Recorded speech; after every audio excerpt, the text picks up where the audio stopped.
Hey there, my name's Connor Vickery, and I'm the email deliverability specialist here at OneSignal. I just wanted to do a video on the Yahoo and Gmail requirements that are coming down the pipeline and are pretty much here.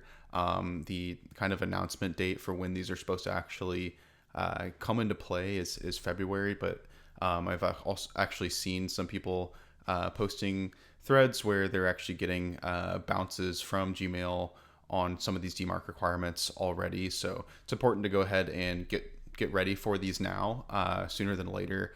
So there's kind of three things that they are requiring. And we'll go over what those are and then kind of some of the thought process behind why they're requiring these. The big one big one is DMARC requirements. So actually authenticating the domain that you are sending from. This is done via DNS record in your domain registrar.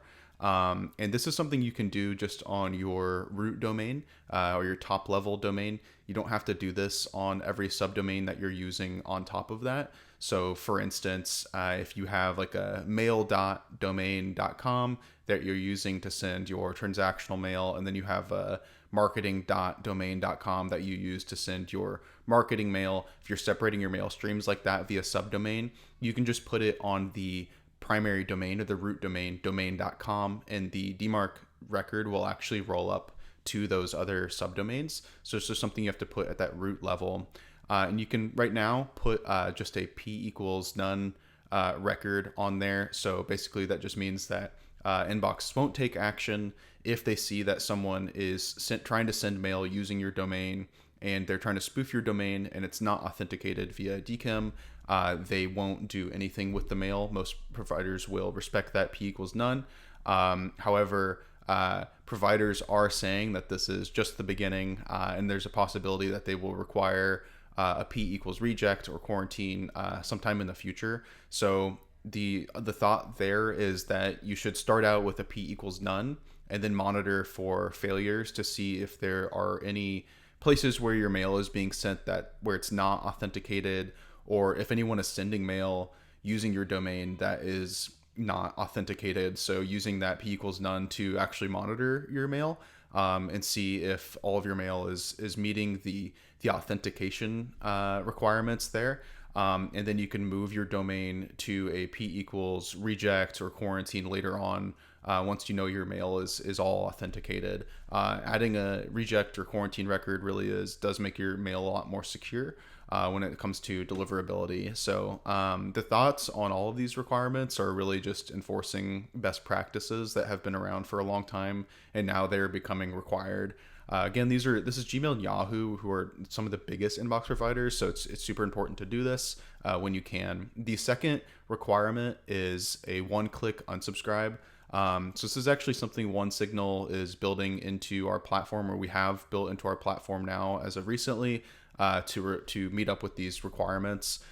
So on mail to your subscribers, we're adding a one-click unsubscribe to the header, and what this means is that in providers that actually can actually observe this one-click unsubscribe header and act upon it on the emails that land in inboxes, there will be the ability just to click an unsubscribe button at the top of all the emails, and it doesn't require anything beyond just a one click, making it easier for recipients to unsubscribe from mail that they do not want.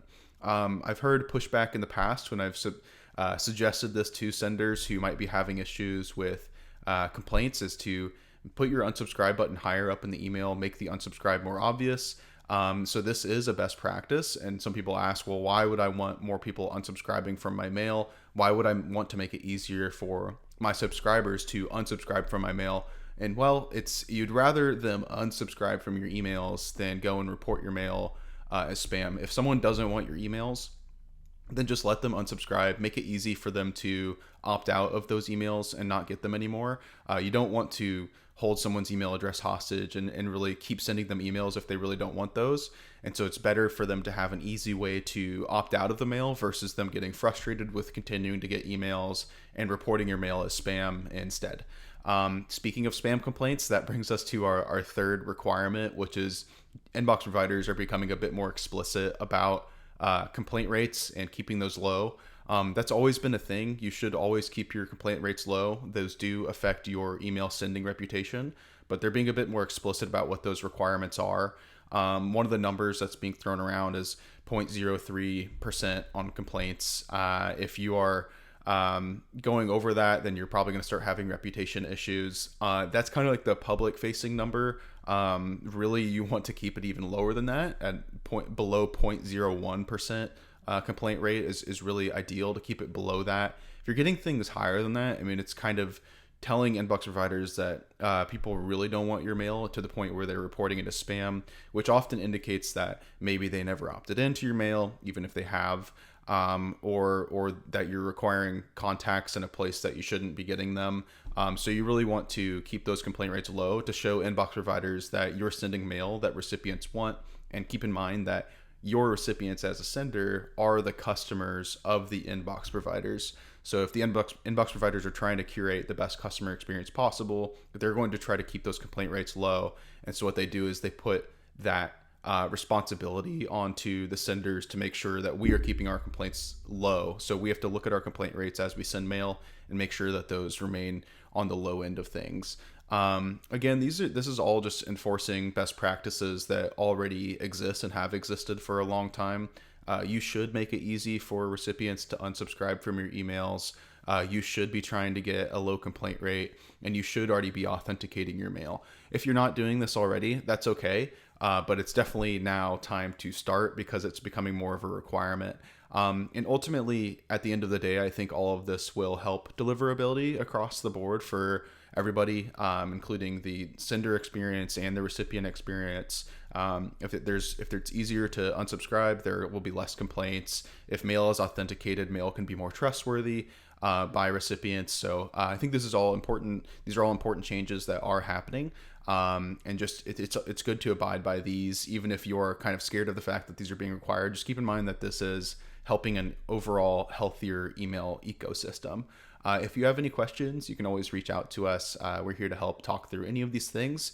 But again, the main requirements for you is just to make sure you're adding a DMARC record to your domain.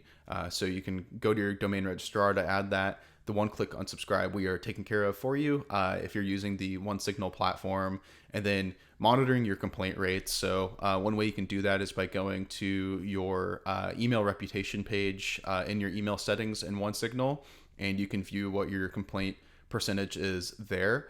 You can also go to your suppressions in OneSignal and look at the abuse complaints that you are getting to see if you can find any patterns as to why people might be reporting mail as spam. Maybe you're sending too many emails.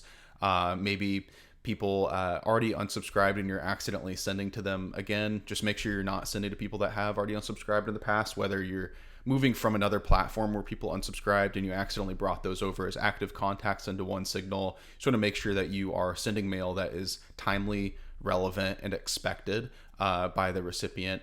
And then also further segment your mail, make it to where the mail is more targeted and more relevant to each recipient list that you're sending to. It's easier to make an email relevant to 1,000 people than it is to make an email relevant to 10,000 people.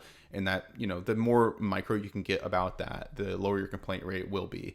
Lastly, another best practice that you might think about implementing is a double opt-in. OneSignal makes this easy. We have something called a magic link that you can implement.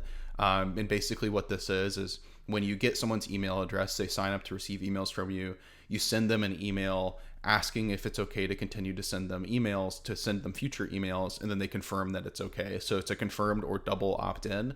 And this really helps make sure that your complaint rates will be low on future emails that you send to that recipient. And it also makes sure that you're getting valid recipients signing up for your email list, and people aren't just giving you like fluff email addresses that they don't really use. So I hope this helps. Again, if you have questions, please let us know. We're happy to help. Thank you so much and have a wonderful day. Bye-bye.